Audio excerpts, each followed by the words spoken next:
בחג הסוכות זה מתחיל, מרוצי המכוניות בישראל, והפעם הכל חוקי.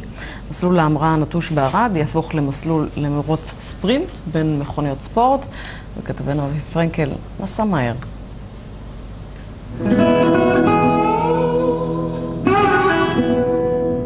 צהריים חמים של סוף הקיץ, 35 מעלות בלי טיפת צל בשדה התעופה הנטוש של ערד.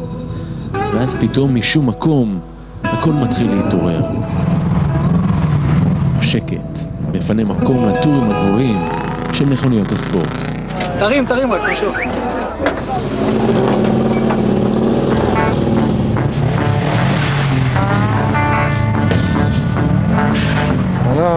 MI16 1900 עם טורבו. יש פה טורבו מוחלף, שלא טורבו מקור מהחברה. איזה מהירות היא מגיעה? עד 100. למתבונן מהצד הם אולי נראים כמו פרחחים עם מכוניות חזקות או מרעישות מדי. כמה שמת על האוטו כדי שהוא יהפוך להיות מכונית מרוץ?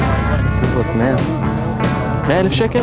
אבל זה לא 100 במכה. במשך שנים הם היו נפגשים במחתרת, מקיימים מרוצים במגרשי חניה נטושים או כבישים מהירים, נתונים למעקב של המשטרה. אבל עכשיו, כל זה עומד להשתנות. היום אנחנו פותחים את הספורט המוטורי בישראל. בסוכות יהפוך שדה התעופה בערד למסלול מרוצים פתוח לקהל הרחב. מישהו מאבד שליטה, מישהו שתקלה, לא משנה מה, רקס. והיום הם מחממים לראשונה מנועים באור יום, באימון החוקי הראשון בישראל.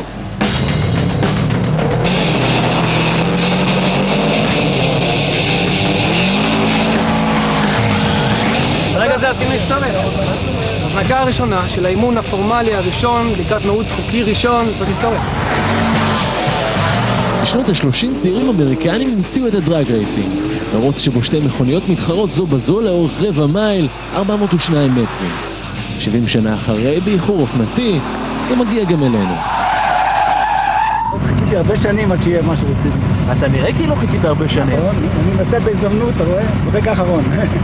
תגיד, אתה לא קצת מבוגר בשביל זה? הייתי צעיר, לא היה. כשיש, מה אני אדבר על זה? כן, את הפוזה אי אפשר לקחת מהם, גם לא את הדאגה למכונית. מה זה הכפתור האדום הזה? כיסא מפלט? במרוץ אמיתי שתי מכוניות דומות מתחרות ראש בראש, בשום פנים לא תמצאו קורבט נגד פז'ו 205. בונה, זה לא כוחות, אתה נגד קורבט. כן. האחורית. יפסיד, אבל בכן. לפני סיום הייתי חייב לנסות בעצמי להתחרות במרוץ דרג, מה שכן, הבעלים של הרכבים נורא אוהבים את המכוניות שלהם, אז יש לי בייביסיטר, זה דייבי, הבעלים של האוטו. מוכן? מוכן. יאללה, בוא נצא לדרך. יפה. דרג. מי שמנצח נקרא דרג קווין? זה משהו אחר.